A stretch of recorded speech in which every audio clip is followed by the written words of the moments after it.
அதாவது 80 வயசு மூதாட்டி முதல் 8 வயசு குழந்தை வரைக்கும் இன்னைக்கு என்ன நிலைமையில் இருக்கணும்? பெண்கள் பாதுகாப்பே இல்ல. ஜாதிகளை ஒழிக்கணும்னு சொல்லி மேடைக்கு மேடை பேசுறீங்க. அப்ப இது மாதிரி நிகழ்வுகள் உங்க ஆட்சியில நடக்குது. அப்ப இந்த ஜாதி ஒழியலன்னு சொன்னா அது நீங்க ஜாதியை ஒழியணும்னு சொல்லி மேடைதோறும் போட்டு பேசிட்டு இருக்கீங்களே தவிர ஜாதியை நீங்க ஒழிக்க எந்த முயற்சியும் பண்ணலைங்கிறது இதுல தெரியுது. அவர் குற்றம் சாட்டப்பட்டவர் தான், குற்றவாளி என்ன இன்னும் ப்ரூவ் ஆகல. அப்ப அப்படி இருக்கும்போது கையில கிடைச்சவெல்லாம் அடிக்கிறது போலீஸோட வேலை இல்ல. காவல்துறைக்கு என்ன அதிகாரம் இருக்குது? காவல்துறையை நம்பி யாராவது போலீஸ் ஸ்டேஷன் போக முடியுமா? காவல்துறை உங்க நண்பன் சொல்றீங்க. காவல்துறை இப்படி நண்பர்கள் இருந்தா என்ன பண்ண முடியும்? ஒரு மனிதனை அவன் தப்பு செஞ்சானா இல்லையானே தெரியாம 5-6 நபர்கள் போட்டு அவனை சாகடிக்கிற அளவுக்கு அடிச்சிருக்காங்கன்னு சொன்னா இது எவ்வளவு பெரிய ஒரு கண்டனத்துக்குரிய விஷயம். இது கிட்னி திருடிருக்கான இந்த திருட்டுகள்லாம் இப்ப நடுவுல இல்லாம இருந்துச்சு. இந்த ஹியூமன் ஆர்கன்ஸோடைய திருட்டு ரொம்ப நாளா இல்லாம இருந்துச்சு. இப்ப அது மிகப்பெரிய அப்ப ரகசியமா நடந்துகிட்டு இருக்குன்னு தான் அர்த்தம். இது குறித்து கேள்வி எழுப்பும் போது சுகாதாரத்துறை அமைச்சர் மா சுப்பிரமணியம் இது திருட்டு அப்படின்னு நம்ம சொல்ல முடியாது, இது ஏமாற்றப்பட்டார்கள் அப்படின்னு தான் சொல்லணும் அப்படிங்கிற. ஆமா, நம்ம புதுசா வார்த்தையை சொல்லுவோம். கிட்னியை கொடுங்கன்னு சொல்லி கேட்டா நீங்க கொடுத்துருவீங்களா? குற்றங்கள் நடக்கும்போது பணத்தை கொடுத்து செட்டில் பண்றது அப்படிங்கிறது சரியான விஷயம். தமிழக காவல்துறை செய்த தவறை தமிழக அரசு பணத்தை கொடுத்து சரி பண்ணுதா? டிஎன் நியூஸ் தமிழ் நேயர்களுக்கு வணக்கம். இன்று நம்முடன் விருந்தினராக இருப்பவர் அகில பாரத மக்கள் கட்சி தலைவர் பாபு பரமேஸ்வரன் சார் தான் இருக்காரு. அவரை வெல்கம் பண்ணுவோம். சார் வணக்கம். வணக்கம் சார். நேற்று திருநெல்வேலியில் கவின் என்ற ஒரு ஐடி ஊழியர் படுகொலை செய்யப்பட்டிருக்காங்க, ஆணவ கொலை செய்யப்பட்டிருக்காங்க. அந்த குடும்பத்தை சேர்ந்தவர்களே திட்டமிட்டு அவரை கொலை பண்ணியிருக்காங்க. தொடர்ந்து தமிழ்நாட்டில் ஆணவ கொலை அப்படின்றது நடந்துகிட்டே வருது. அதுவும் திருநெல்வேலி பகுதியில் இந்த ஆணவ கொலைன்றது தொடர்ந்து நடந்துக்கிட்டே இருக்குது அப்படின்ற ஒரு குற்றச்சாட்டும் வந்துட்டுருக்கு. இது எப்படி பார்க்குறீங்க? தமிழ்நாட்டில் ஆணவ கொலை மட்டும் இல்லை, நிறைய கொலை, கொள்ளை, பாலியல் வன்முறைகள், அந்த மாதிரி நிறைய சட்டம் ஒழுங்கோடைய சீர்கேடுகள் இருந்துக்கிட்டு தான் இருக்குது. தொடர்ந்து இது நடந்துக்கிட்டு இருக்குது. இது அனைவருமே வன்மையாக கண்டிச்சுக்கிட்டு தான் இருக்கிறாங்க. இந்த திருநெல்வேலியில் நடந்த நிகழ்வு அப்படிங்கிறது பார்த்திங்கன்னா இரு சமூகத்தினரையே நடந்த ஒரு நிகழ்வாக இருக்குது. அதில் அந்த பெண்ணை பெற்றவர்கள் காவல்துறையை சார்ந்தவர்களாக இருக்கிறது இன்னும் மிக ஒரு கொடிய விஷயம் அது. ஏன்னா ஏற்கனவே தமிழக காவல்துறை மேலே மக்கள் ஒரு நம்பிக்கை எழுந்துட்டு வர்றாங்க. சட்டம் ஒழுங்கு சரியில்லை, நிறைய விஷயங்கள் இப்போ பத்திரிகை மூலமாக ஊடகங்கள் வாயிலாக தினம் நீங்கள் பேப்பரை திறந்தாலோ டிவியை திறந்தாலோ இங்கே கொலை நடந்தது, இங்கே பாலியல் வன்கொடுமை நடந்தது, இப்போ திருவள்ளூரில் நடந்த ஒரு 10 வயசு சிறுமிக்கு நடந்த விஷயங்கள், இந்த மாதிரி நிறைய விஷயங்கள் தொடர்ந்து நடந்துகிட்டு இருக்கும்போது ஒரு தனிப்பட்ட காதல் விஷயத்தில் காவல்துறையை சேர்ந்த அதாவது அந்த பெண்ணுடைய 2 பேருமே காவல்துறையில் இருக்காங்க. இப்போ அவங்களை சஸ்பெண்ட் பண்ணியிருக்கிறாங்க. தாழ்த்தப்பட்ட சமூகத்தை சார்ந்தவர் என்ற ஒரே ஒரு நோக்கத்தில். ஏன்னா இப்போ 2 பேரும் டாக்டர் அப்படிங்கும்போது அந்த ஸ்டேட்டஸ்கோங்கிறது மெயின்டைன் ஆயிடுது. அப்போ அந்த இடத்துல ஏற்றத்தாழ்வு எந்த இடத்துல வருது? ஜாதியை வச்சு வருது. ஆனால் ஜாதியை ஒழிச்சிட்டோன்னு சொல்லி அரசியல்வாதிகள் பேசிகிட்டு இருக்கிறாங்க. எங்கே ஒழிச்சிருக்கிறாங்க? அப்போ சட்டம் ஒழுங்கு ஒழுங்காக இருந்தால் இந்த மாதிரியான நிகழ்வுகள் நடக்காது.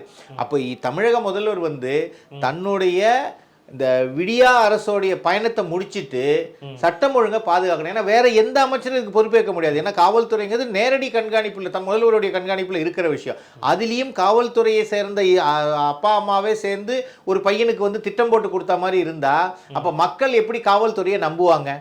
இது ஆணவ படுகொலை மட்டும் இல்லை, இதுல ஜாதிகள் இல்லைன்னு பேசி சமத்துவம்னு பேசிட்டு இருக்கக்கூடிய ஆட்சியாளர்கள் இதுக்கு வெட்கி தலை குனியணும். இது திருநெல்வேலிங்கிறது ஏற்கனவே ரொம்ப சென்சிட்டிவான ஏரியா.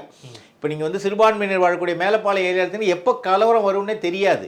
அப்புறம் அங்கே வாழக்கூடிய சமூகத்தில் இருக்கக்கூடியவங்க இதை மாதிரியான சம்பவங்களால் டெம்ட் ஆயிடுவாங்க. டெம்ட் ஆகும்போது என்ன ஆகுனா மக்கள் அங்கே வாழ்வாதாரம் பாதிக்கப்படும். ஒரு 144 போடுவாங்க ஒரு பகுதிக்கு. அப்போ அங்கே வாழக்கூடிய மக்களுடைய நிலைமை என்ன ஆகும்? ஒரு தனிப்பட்ட ஒரு விஷயத்துக்காக ஒரு ஜாதியும் ஒரு சமூகமும் ஒரு ஊருமே இன்னைக்கு பாதிக்கப்படுது. அப்போ அந்த பாதிக்கப்படுறதுல யார் இன்வால்வ் ஆயிருக்காங்க? தமிழக காவல்துறையை சேர்ந்தவங்களா இருக்கிறாங்க. அவங்களை சஸ்பெண்ட் பண்றதுனால ஒன்றும் பெரிய ரிசல்ட் போல. இது போன்ற நிகழ்வுகள் நடக்காம தடுக்க வேண்டியது காவல்துறை. காவல்துறையை கையில வச்சிருக்கக்கூடிய முதல்வர் தனி கவனம் செலுத்தணும். ஏன்னா தமிழ்நாட்டில் நிறைய விஷயங்கள் இப்ப நடந்துகிட்டு இருக்கு. அதுதான் சார், தொடர்ந்து பாத்தீங்கன்னா இந்த அஜித் குமார் கொலை வழக்காகட்டும், சுந்தரேசன் அவர்களோட நடவடிக்கை ஆகட்டும், நேர்மையாக எடுத்த நடவடிக்கைக்கு அவருக்கு தண்டனை கிடைக்குது. இந்த விஷயத்துல பாத்தீங்கன்னா காவல்துறை இன்வால்வ் ஆயிருக்கிறாங்க அப்படின்றது தொடர்ந்து இது ஒரு பிரச்சனை நடந்துட்டு இருக்கும்போது இதுக்கான ஒரு தீர்வு அப்படிங்கிறது இல்லாமே இருக்கு சார். இல்ல இப்ப தீர்வு அப்படிங்கிறது பாத்தீங்கன்னா சட்டம் தன் கடமையை செய்யணும். யார் தவறு செஞ்சாலும் அவர்கள் வந்து தண்டிக்கப்பட வேண்டியவர்கள். அப்போ காவல்துறைக்கு என்ன அதிகாரம் இருக்குது? ஒருத்தர் குற்றம் சுமத்தப்பட்டால் அவரை எடுத்து விசாரணை செய்து அவரை நீதிமன்றத்தில் ஆஜர்படுத்தணும். இந்த தம்பி அவர் கொலையாண்டவருடைய அந்த கோயிலில் நடந்த நகைக்காக நடந்தது இல்லையா, அந்த விஷயத்திலையுமே அஜித்குமாரோடைய விஷயத்திலையுமே அவர் குற்றம் சுமத்தப்பட்டவர், குற்றம் செஞ்சிருக்காரா இல்லையான்னு விசாரணை பண்ணி அவர் அடிக்கிறதுக்கு அதிகாரம் கிடையாது. ஹியூமன் ரைட்ஸ்லேயே தப்பான விஷயம். அவரை அடித்து கொல்லும் அளவுக்கு, இது ஏற்கனவே சாத்தாங்குளத்தில் அப்படிதான் அப்பா பையனை கொன்னாங்க, அது சென்ற ஆட்சியில் நடந்துச்சுன்னு இப்போ அதை தூக்கிட்டு வந்தாங்க. இது வந்து தீர்வு இல்லை. நீங்கள் அவங்க மேலே குற்றம் சொல்கிறது, அவங்க உங்கள் மேலே குற்றம் சொல்லல. மக்களுக்கு சட்டமும் நியாயமும் நீதியும் கிடைக்கணும். அப்போ காவல்துறையை நம்பி யாராவது போலீஸ் ஸ்டேஷன் போக முடியுமா? காவல்துறை உங்கள் நண்பன்னு சொல்கிறீங்க. காவல்துறை இப்படி நண்பர்கள் இருந்தால் என்ன பண்ண முடியும்? ஒரு மனிதனை அவன் தப்பு செஞ்சானா இல்லையானே தெரியாமல் 5-6 நபர்கள் போட்டு அவனை சாகடிக்கிற அளவுக்கு அடிச்சிருக்காங்கன்னு சொன்னால் இது எவ்வளோ பெரிய ஒரு கண்டனத்துக்குரிய விஷயம். இதில் யாராக இருந்தாலும் சரி, அந்த இடத்திலே வந்து மனிதாபிமானமே இல்லாமல் நடந்திருக்குது காவல்துறை. அது மிகவும் கண்டிக்கப்பட வேண்டியது. அதற்குரிய நடவடிக்கை எடுத்திருக்காங்கன்னா, ஒரு உயிர் போனதுக்கு அப்புறம் நீங்க என்ன செஞ்சாலும் அது பிரயோஜனம் இல்லை. இது போன்ற நிகழ்வுகள் நடக்காம இருக்கணும்னா காவல்துறை வந்து முறையான விஷயத்துல வந்து அவங்களை செயல்பட வைக்கணும். அது நம்ம தமிழக முதல்வர் தான் அதை வந்து நடவடிக்கை எடுக்கணும். அவருடைய நேரடி கண்காணிப்பு இருக்கக்கூடிய துறை. இன்னொரு விஷயங்க, நீங்க காவல்துறைக்கு மட்டும்தான் மற்ற அரசு துறைகளுக்கு இல்லாத ஒரு அதிகாரம்.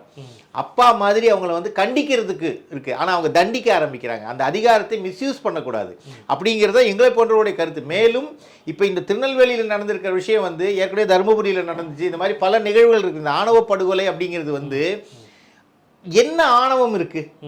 ஒரு 2 பேர் இருக்கிறாங்க, 2 பேருடைய எதை நோக்கி நீங்க வந்து அந்த இதை இது பண்ணீங்க? அதாவது காதல் திருமணங்களை வந்து நீங்கள் அங்கீகரிக்கணுங்கிறீங்க, ஜாதிகளை ஒழிக்கணும்னு சொல்லி மேடைக்கு மேடை பேசுகிறீங்க. அப்போ இது மாதிரி நிகழ்வுகள் உங்கள் ஆட்சியில் நடக்குதே, அது எந்த ஆட்சியில் நடந்தாலும் தவறு தான். அப்போ அந்த இடத்துல வந்து சட்டம் ஒழுங்கை பாதுகாக்க வேண்டும். அப்புறம் இந்த ஜாதிய படுகொலைகள் இருக்காமல் இருக்கணும்னு சொன்னால் அதற்குரிய நடவடிக்கை. இப்போ இந்த சென்சிட்டிவ் ஏரியான்னு வச்சிங்களேன், அங்கே ப்ரொடெக்ஷன் அதிகமாக போடுங்க. ஒரு லவ் பண்ணாங்க, சரி ரைட், அவங்கள கூப்பிட்டு பேசி சமாதானப்படுத்தி ஏதோ ஒரு விஷயத்தை செஞ்சுருக்கணும். அங்கே இருக்கக்கூடிய ஏற்றத்தாழ்வு எதை காட்டுது? ஜாதி இன்னும் ஒழியலைங்கிறத காட்டுது. அப்போ இந்த ஜாதி ஒழியலைன்னு சொன்னால் அது நீங்கள் ஜாதியை ஒழியணும்னு சொல்லி மேடதோறும் போட்டு பேசிட்டு இருக்கீங்களே தவிர ஜாதியை நீங்கள் ஒழிக்க எந்த முயற்சியும் பண்ணலைங்கிறது இதுலேருந்து தெரியுது. சமத்துவத்தையும் சமூக நீதியும் பேசுகிறாங்க. அப்போ அடிப்படையில் வந்து அதிக கொலை நடந்துட்டு இருக்க ஒரு மாநிலமாக தமிழ்நாடு மாறிக்கிட்டு வருது. அதுவும் ஆணவ கொலை அப்படின்னும் போது இதுக்கான ஒரு சட்ட திட்டத்தை கொண்டு வரணும் அப்படிங்கிறத பேசாமல் இருக்கிறதுக்கான காரணம் என்ன சார்? இல்லை, தவறு வந்து உங்கள் ஆட்சியில் நடக்கும்போது நீங்கள் பேச மாட்டீங்க இல்லையா? அதை சரி கட்ட தானே பார்ப்பீங்க நீங்கள். அதாவது தமிழகம்ங்கிறது அமைதி பூங்கான்னு பேர் பெற்ற மாநிலமுங்க, ஆன்மீகத்துக்கு பெயர் பெற்ற மாநிலங்க. ஆனால் இன்னைக்கு எப்படி நடக்குது? தினமும் ஊடகம் வாயிலாகவும் செய்தித்தாள்கள் வாயிலாகவும் நமக்கு என்ன தெரிய வருது? இந்த இடத்துல வழிபறி நடந்துச்சு, இந்த இடத்துல கொலை நடந்தது. அதாவது 80 வயசு மூதாட்டி முதல் 8 வயசு குழந்தை வரைக்கும் இன்னைக்கு என்ன நிலைமையில் இருக்கிறோம்? பெண்கள் பாதுகாப்பே இல்லை. அப்போ பெண்கள் பாதுகாப்பை உறுதி செய்ய வேண்டியது யாரு? காவல்துறை. அப்போ எல்லாருக்கும் பாதுகாப்பு கொடுக்க முடியுமான்னு கேட்டால் இருக்கிற பாதுகாப்பையும் பலப்படுத்த வேண்டும்.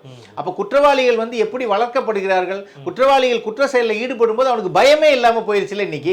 அப்போ ஒரு அப்பாவி கிடைச்சோன்னா நீங்க அடிச்சு கொண்டுட்டீங்க, அவர் வந்து குற்றம் சாட்டப்பட்டவர் தான், குற்றவாளி என்ன இன்னும் ப்ரூவ் ஆகல. அப்போ அப்படி இருக்கும்போது கையில கிடைச்சவெல்லாம் அடிக்கிறது வந்து போலீஸோட வேலை இல்லை. உண்மையான குற்றவாளிகளை கண்டறிய வேண்டியது காவல்துறையோட வேலை. அவர்கள் கண்டறிகிறார்களான்னு கவனிக்கப்பட வேண்டியது முதலமைச்சருடைய வேலை. அப்போ அவர் அந்த துறையை வந்து நிர்வாகம் செய்யாமல் இருப்பது தான் இதுக்கெல்லாம் காரணம். அப்போ அதுக்குரிய நடவடிக்கைகளை எடுத்து இது தமிழகத்தில் எந்த இடத்துலையும் இந்த மாதிரி கொலைகள் நடக்கக்கூடாதுங்க.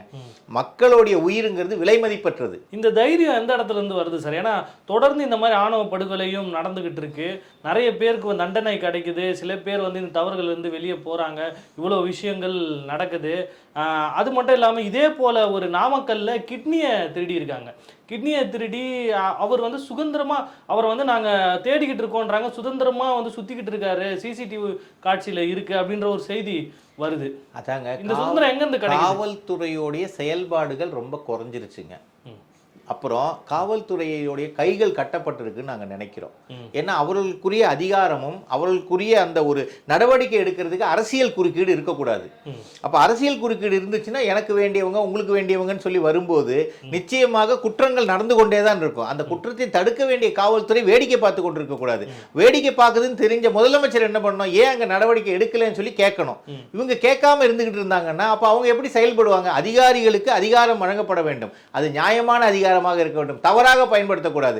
அஜித்குமாருக்கு நடந்த மாதிரி மற்றவங்களுக்கு நடந்தக்கூடாது, அதிகாரத்தை கொடுத்துட்டு சொல்லி அது துஷ்பிரயோகம் பண்ணக்கூடாது. இப்போ கிட்னி திருடிருக்கான இந்த திருட்டுகள்லாம் இப்போ நடுவில் இல்லாமல் இருந்துச்சு. இந்த ஹியூமன் ஆர்கன்ஸோடைய திருட்டு ரொம்ப நாளாக இல்லாமல் இருந்துச்சு. நம்ம இந்த புலன் விசாரணை படம் பார்த்ததுக்கப்புறம் இப்போ இது வரைக்கும் அந்த ஆர்கன்ஸ் திருட்டு வரல. இப்போ அது அப்போ அது ரகசியமாக நடந்துகிட்டு இருக்குன்னு தான் அர்த்தம். நமக்கு அது தெரிய வரவில்லை. இப்போ மீடியா மூலமா அது மக்களுக்கு தெரிய வந்திருக்குது. இனிமே தான் மக்கள் விழிப்புணர்வு அடைவாங்க. இன்னொரு விஷயமும் என்ன சொல்றேன்னா, பத்திரிகை ஊடகங்களும் இந்த மாதிரி நிகழ்வுகளை மக்களிடத்தில் கொண்டு போய் சேர்க்கணும்.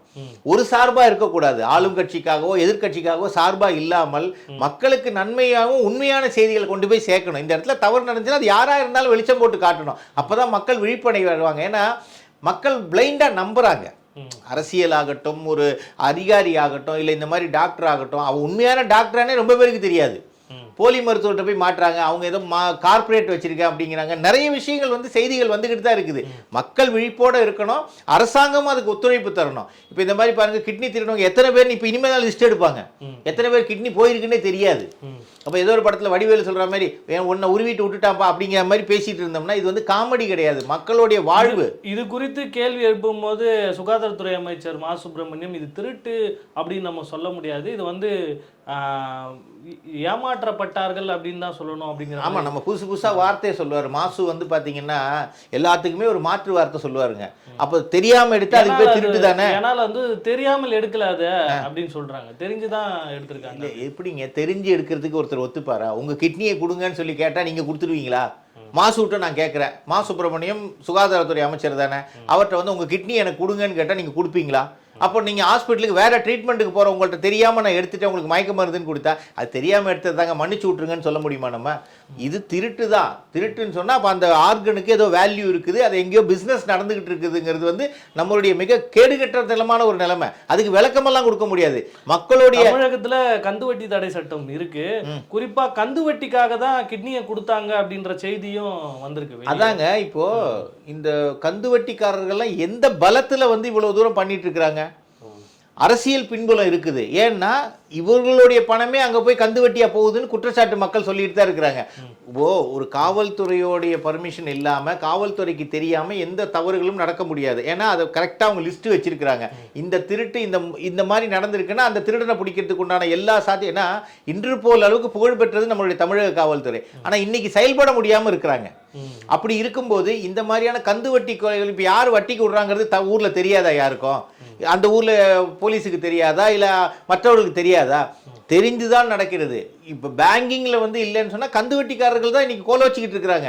அவங்கள பார்த்தீங்கன்னா அவங்க ஒயிட் அண்ட் ஒயிட்டில் வர்றதும் மக்களை மிரட்டுறதும், எவ்வளவு கந்து வட்டி கேஸ், எவ்வளவு தற்கொலைகள் நடந்துகிட்டு இருக்குது. இன்றைக்கும் பார்த்தீங்கன்னா அந்த பகுதிகளில் நிறைய கந்து வட்டியோடைய கொலைகள் நடந்துக்கிட்டு, ஆணவ கொலை மாதிரி வட்டியினால் அழிந்த குடும்பங்கள் எத்தனையோ இருக்குது.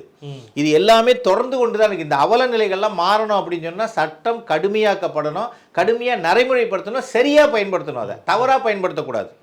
சார், இறுதியாக இந்த மாதிரி குற்றங்கள் நடக்கும்பொழுது அவர்களுக்கு வந்து ஒரு பணத்தை கொடுத்து செட்டில் பண்ணுறது அப்படிங்கிறது சரியான விஷயமா? ஏன்னா அஜித்குமார் கொலை வழக்குலையும் பணத்தை கொடுத்து செட்டில் பண்ண விஷயம் நம்ம பார்த்தோம். இல்லை, அதாவதுங்க தன்னுடைய தவறை ஒத்துக்குறாங்கன்னு தான் அர்த்தம். நீங்கள் போய் ஒரு காம்பன்சேஷன் கொடுக்குறீங்கன்னா என்ன அர்த்தம்? இப்போ ஒரு வண்டியை நம்ம இடிச்சிட்டோம், ஒரு 2 வீலர் இடிச்சிட்டீங்க, சார் இது சரி பண்ண 2000 ரூபா ஆகும்னா அந்த தவறு நடந்திருக்கு, அதுக்கு நான் 2000 ரூபா பணம் கொடுக்குறேன், அந்த செலவை நான் ஏற்றுக்கிறேன். இதுதானே அங்கேயும் நடந்திருக்கு. அப்போ தமிழக காவல்துறை செய்த தவறை தமிழக அரசு வந்து பணத்தை கொடுத்து சரி பண்ணுதா? அந்த பையனுக்கு வேலையை கொடுத்து சரி பண்ணுதாங்கிற கேள்வி வருது. இது உதாரணம் பார்த்தீங்கன்னா கள்ளச்சாராயம் குடிச்சு கள்ளக்குறிச்சியில் செத்தவங்களுக்கு காம்பன்சேஷன் 10 லட்சம் ரூபா கொடுத்தாங்க. அப்போ என்ன, கள்ளச்சாராயம் குடிச்சா நீங்க சாவேன்னு தெரியும், செத்தான அவனுக்கு 10 லட்சம் ரூபா கொடுத்துட்டேன்னா அது வந்து அதுக்கு தீர்வாது? கள்ளச்சாராயத்தை ஒழிக்க வேண்டியது தானே அவங்களுடைய கடமையை தவிர 10 லட்சம் ரூபா காம்பன்சேஷன் கொடுக்கறதுல. ஒரு மனித உயிரோடைய விலை வந்து 10 லட்சம் தானே. அப்போ 2 லட்சம் நீங்க கொடுத்துட்டீங்கன்னா 2 லட்சத்துல அந்த உயிர் விலை போயிருச்சா?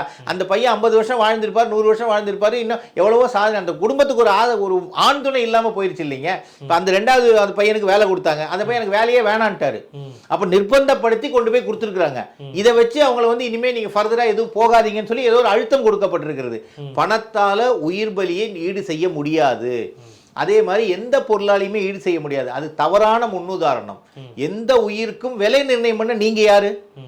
விலைங்கிறது வந்து இறைவன் உயிரை எடுக்கிற அதிகாரம் யாருக்குமே கிடையாதுங்க. அது இறைவனுக்கு மட்டும்தான் இருக்குது. நம்ம எந்த நேரத்தில் பிறக்கிறோம் எந்த நேரத்தில் இறக்குறோங்கிறது நமக்கு தெரியாது. இறக்கும் தேதி தெரிந்தால் நம்ம நிம்மதியை விட்டுருவோம். அப்போ ஒருத்தனை அடித்து கொல்றது, ஒரு உயிரை எடுக்கிறது, ஒரு ஆணவ படுகொலை பண்ணுறதுன்னா இது எந்த விதத்திலையும் எங்கேயுமே டைஜஸ்ட் பண்ண முடியாது. எந்த சமூகமாக இருக்கட்டும், எல்லா உயிர்களும் நல்லது தான். எல்லா உயிர்களுக்கும் சம உரிமை உண்டு இந்த உலகத்தில் வாழறதுக்கு. ஒரு எறும்புக்கு கூட நம்ம உணவளிக்கணும்னு சொல்லி ஆமலை அடிகளார் சொல்லியிருக்க மாதிரி எல்லா உயிர்களையும் சமமாக பாருங்கன்றோம். அரசியல் மேடைகளில் மட்டும் சமத்துவம் பேசுகிறீங்க, ஜாதி இல்லைங்கிறீங்க, ஜாதியை ஒழிச்சிட்டோங்கிறீங்க, சமூக நீதி மாநாடுங்கிறீங்க, எல்லாம் பண்ணுறீங்க. கடைசியில் நடந்துகிட்டு இருக்குது உங்கள் ஆட்சியில் என்ன நடந்துகிட்டு இருக்குது? அரசு மட்டும் குறை சொல்வதில்லை, மக்களும் திருந்த வேண்டும், அதிகாரத்தில் இருக்க அதிகாரிகளும் திருந்த வேண்டும். யாராக இருந்தாலும் எனக்கு அதிகாரம் இருக்கிறது, அந்த சமூகத்தை நான் வந்து அதாவது அடிமைப்படுத்தி நிற்பேங்கிற மாதிரி தான் இப்போ இந்த ஆணவ படுகொலை வந்து இருக்குது. ஒரு தாழ்த்தப்பட்ட சமூகத்துக்கு இப்போ இதுக்கு வந்து பார்த்தீங்கன்னா திருமாவளவன்லாம் வந்து இன்னைக்கு நேரம் அங்கே போய் பேசியிருக்கணும். அப்போ இது என்ன ஆகும்? இன்னும் மோட்டிவாகி தான் பிரச்சனை வரும். எங்கள் சமூகத்தை நீங்கள் தாக்கிட்டீங்க, எங்கள் சமூகத்தை இளைஞர் போனால் இது என்ன ஆகும்? மீண்டும் இது விரிசல் தான் விடும். இது இல்லாமல் இது போன்ற தவறுகள் நடக்காமல் தமிழக முதல்வரும் காவல்துறையும் உடனடியாக நடவடிக்கை வேண்டும் என்ற கோரிக்கையை நாங்கள் வைக்கிறோம். ஓகே சார், பொறுத்திருந்து பார்ப்போம் சார். நிறைய விஷயங்கள் சொன்னீங்க, பேசுனீங்க. மிகவும் நன்றி. உங்கள் நேரத்துக்கும் நன்றி.